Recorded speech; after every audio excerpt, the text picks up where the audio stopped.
On October 12, 1969, Detroit's underground station WKNR-FM's DJ Russ Gibb received a phone call by college student Tom Zarsky claiming that worldwide known band The Beatles were leaving clues of the fact that their bass player Paul McCartney had died and been replaced by a doppelganger. The theory reported that after an argument with the other members of the Fab Four, an upset McCartney had left the Abbey Road studios in London in his Aston Martin, and at 5 a.m. on November 9, 1966, he fatally crashed. Rumors even claim the horrible wreck resulted in McCartney being decapitated.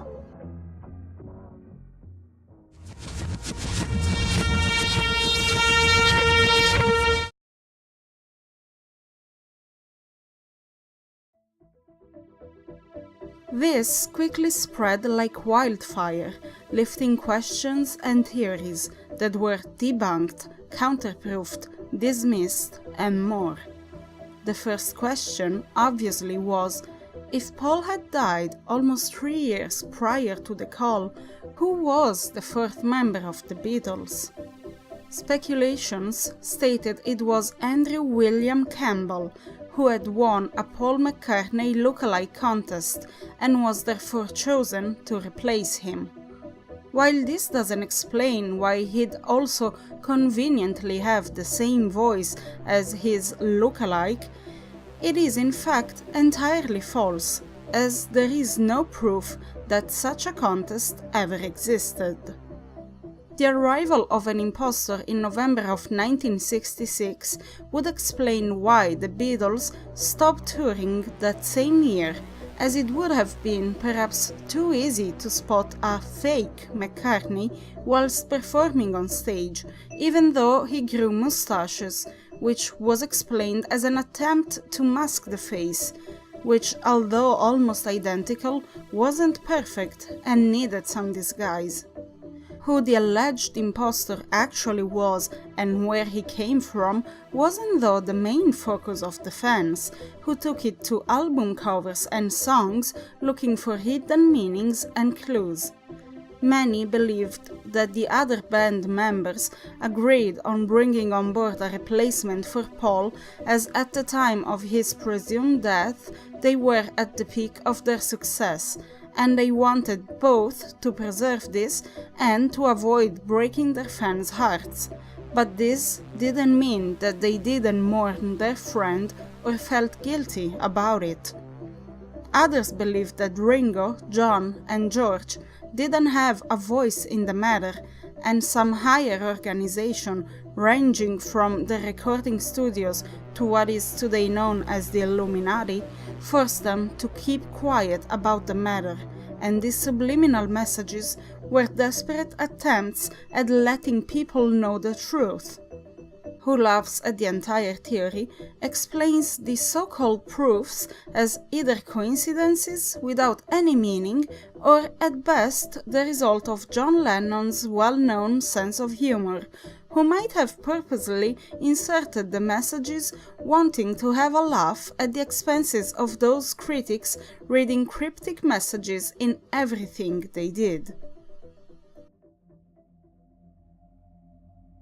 This was never openly admitted by Lennon, and while some refuse to believe the Beatles would waste time on such childish actions, others see a way darker reason not to admit that they did plant clues.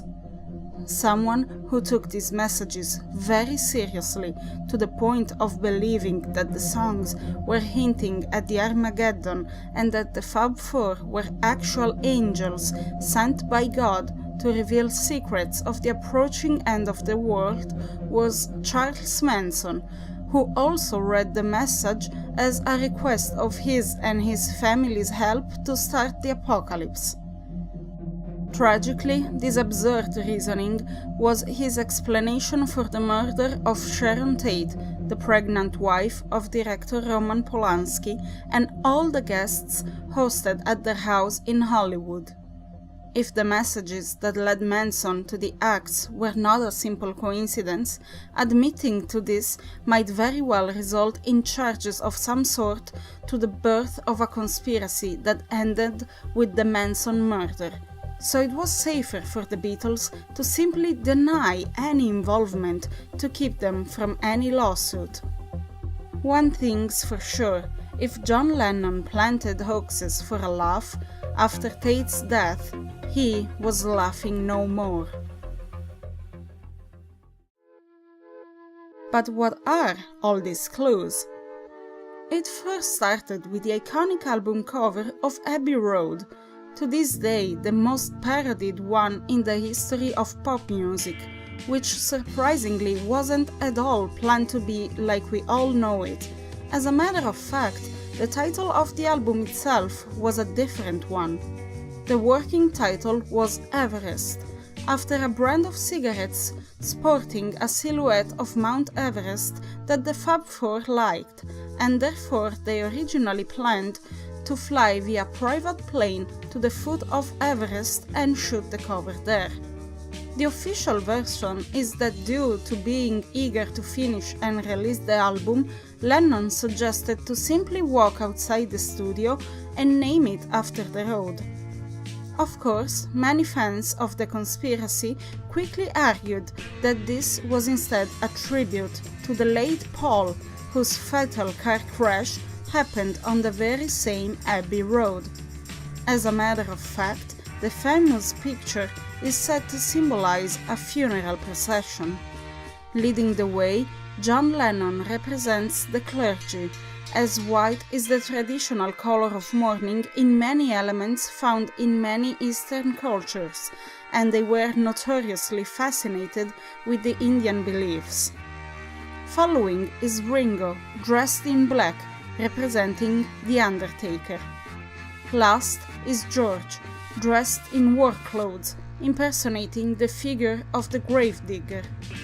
It's worth knowing that Harrison was the only one not wearing a brand outfit, while the others were all signed by Tommy Nutter, as if his denim attire was on purpose a call to the working force.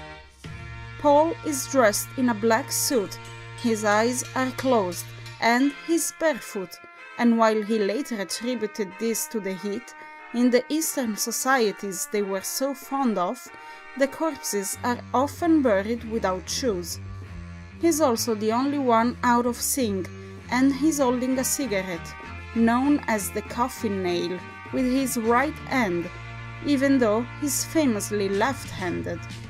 Most people have heard about the infamous license plate of the parked Volkswagen Beetle on the street, reading LMW 28IF, to the point that it was subsequently stolen on different occasions. Theories imply that this means Paul would be 28 years old if he was still alive. The truth is that at the time, Paul would have been, or was, 27, but he was in his 28th year of life, and once again calling to the Far Eastern beliefs, an individual's age includes the 9 months spent in the mother's womb, in which case Paul would indeed have been already 28.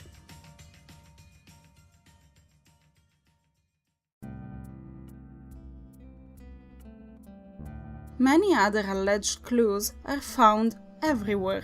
In the Sgt. Pepper's Lonely Hearts Club Band cover, album that came out on June 1st, 1967, making it the first one released after Paul's supposed demise, in which the Beatles are dressed in band uniforms, while a plethora of flowers spell out the word Beatles. This was a goldmine for clue diggers, who noticed that a patch of yellow hyacinths formed the shape of a left-handed bass guitar, Paul's instrument, and that the arrangement of the flowers resembles that of a funeral.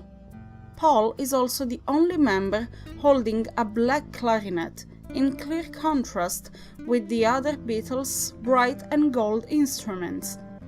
In another detail, a doll wears a sweatshirt reading "Welcome the Rolling Stones," and on its leg lies a small model car, resembling an Aston Martin, which seems to be heading towards the word "Stones," for some a hint of the car crash. If a mirror is placed flat at the center of the titles, you will see the message I1IX, he, die. I1IX can be read in Roman numeral numbers as 11-9, the date of Paul's supposed crash. The diamond between he and I points directly at McCartney. In the open album jacket, Paul's band uniform sports an arm patch that reads OPD, for some an abbreviation for officially pronounced dead. It was later explained that the patch actually had OPP embroidered, which stood for Ontario Provincial Police. The album is also the first in history including the lyrics to the songs of the record, published on the back cover, along with a picture of the Fab Four. Strangely, Paul is the only one turning his back to the camera, and George's thumb points to the line of lyrics Wednesday morning at 5 o'clock as the day begins. 5 in the morning is the alleged time of Paul's death. More clues followed in subsequent albums. The Magical Mystery Tour cover shows the Beatles dressed in animal costumes. In the center is a black walrus. In some Scandinavian countries, a walrus is a harbinger of death. But who was in the walrus costume? John sings in the album the song I Am the Walrus, but on the White Album's Glass Onion, Lennon sings, "Well, here's another clue for you all. The walrus was Paul." Always on the Magical Mystery Tour album cover lies another clue. While holding the album jacket upside down and looking at it in a mirror, the title becomes digit to a phone number. The rumor further explained that if the number were dialed, the listener would get the true details of Paul McCartney's death. Many subliminal messages are found in various songs. Near the end of Strawberry Fields Forever, upon careful listening, a faint voice stated something like, "I buried Paul." On the White Album, a strange murmuring following the song "I'm So Tired," played backwards, sounds like, "Paul is dead now, miss him, miss him, miss him." It is not uncommon to be able to find messages in backward songs, therefore these are easily scoffed. Completely different is instead Revolution Number 9, which played backwards states very clearly, "Turn me on, dead man." Usually hidden messages can be only understood if looked for, but this is weirdly very clear, and the phrase "number 9" has to be enunciated in a very particular way in order to sound like the message once played backwards. So, are all of these just crazy ideas from fans with too much imagination, or is there some truth to it? The answer is both. It is easily recognizable which one of these clues are way too far-fetched to have any base of reality, and which ones instead cannot be laughed away. The last example is undeniably the work of Lennon, who planted on purpose the hidden messages. He went so far as creating a very limited edition of the White Album, only one copy ever, which weirdly plays even though the record has no grooves, but when Revolution Number 9 comes up, the disc stops and a faint breathing male voice speaks, answering questions that shows a deep knowledge of music, musical theory, band, and artists, although it refuses to talk about any members of the Beatles. It is proved that Lennon is the sole author of this, as a message inside the album reads, "Thanks, John!"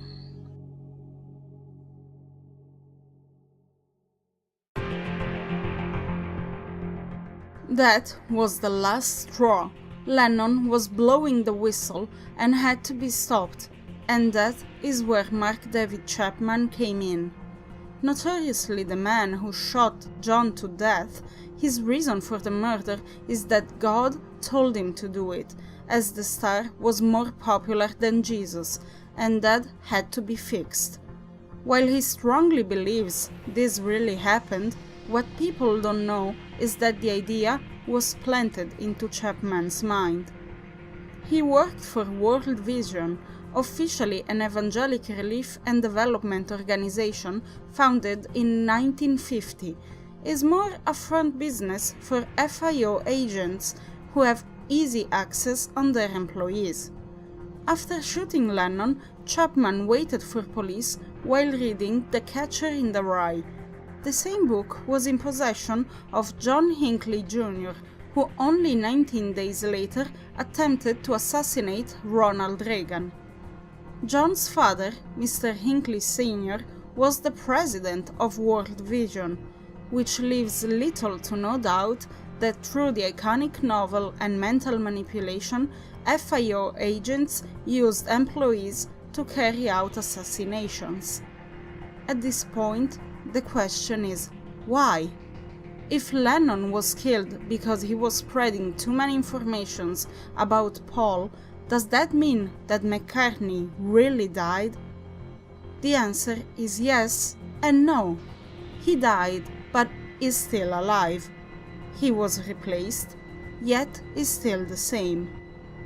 Curious details of the whole conspiracy theories are what people left out. Who was Tom Zarsky?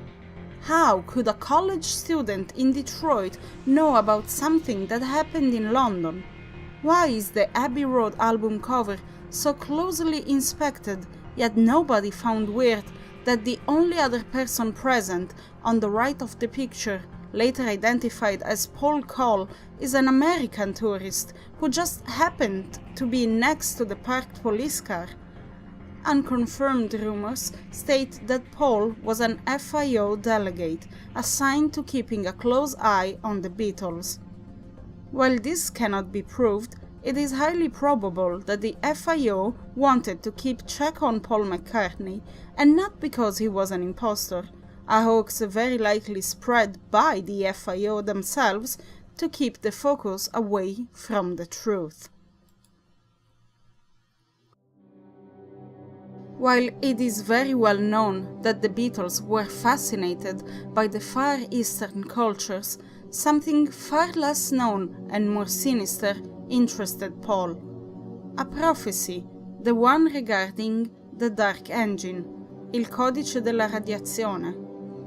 After initial studies of the past cults and attempts to contact the gods, Paul traveled several times to Nevada and became a member of the Humboldt cult, who were certain that one of the portals was situated in the Uncanny Valley, hidden in the Black Rock Desert.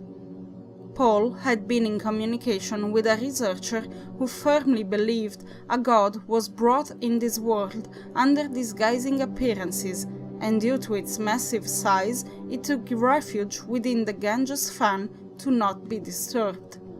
It is speculated that John knew of Paul's extreme fascination with the Dark Engine, but whilst McCartney deepened into the cult, Lennon grew doubts and tried to convince his friend to call himself out. Reading about the work of Professor Hellenberg, he grew convinced that he would have survived the injection of X735 and would have been able to make contact with the engine, for he was the chosen one. Fellow members of the Humboldt cult saw in McCartney the leader they were looking for, the man that could have finally opened the portal in the Uncanny Valley. Even with a previous rate of 100% chance of death from the injections, Paul was determined to subject himself to the experiment. It is unknown whether or not Lennon was aware of this.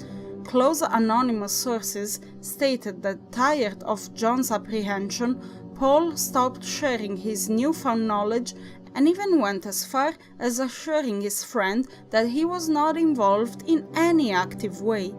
Though John had never believed him fully, and although probably wasn't aware of what really happened, had enough of an idea to consider Paul dead after what happened.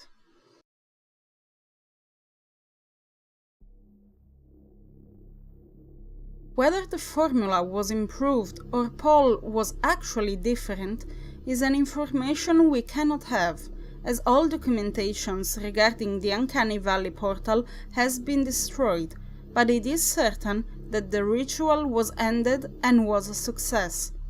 After high injections of X735 by the hand of all the members in what was a sort of scientific mass, Paul remained in a vegetative state for an unknown period, while his internal organs were altered by the substances, in a process not unlike those of a caterpillar completely melting into a cocoon. After going through a not-so-symbolic death, Paul McCartney came back to life, his DNA and body severely altered by the transformation. No documents on whether he was ever able to open a portal in the Uncanny Valley was recovered, but an extract from an unidentified member of the Humboldt Cult's research reads: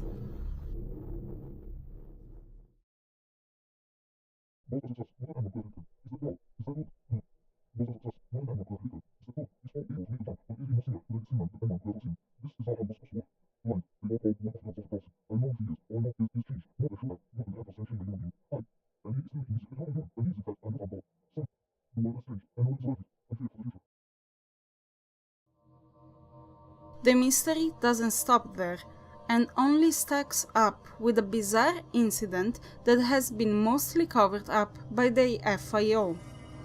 The following information comes from leaked documents from WikiLeaks. 4 different radio stations in entirely different locations received independent vinyls and CDs exclusively for radio stations. All of the stations were located in small towns, one in Chile, one in Singapore, one in Macedonia, and the last one in Minnesota.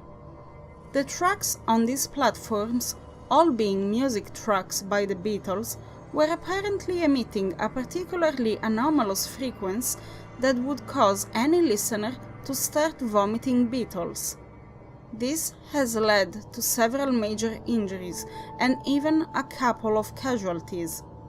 With the incident having taken place after Paul's transformation, it is for granted that there is a reason behind these anomalous music tracks, with 2 theories being the most plausible ones. The first one being that this incident was essentially an experiment for Paul. As the affected locations were all small villages, it could be that he wasn't sure what exactly would have happened and wanted some test subjects. There may have been a different intent with the tracks, such as an attempt to make people become obsessed or even insane over the Beatles, with the outcome having been unsuccessful.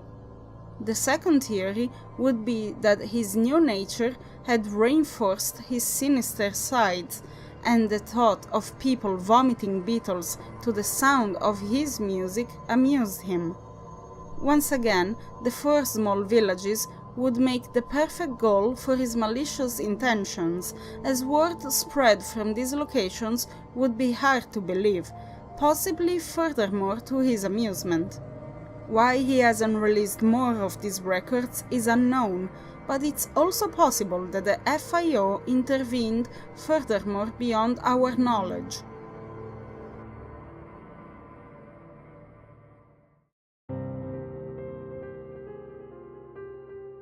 Was Tom one of the cult members present that night in the Uncanny Valley?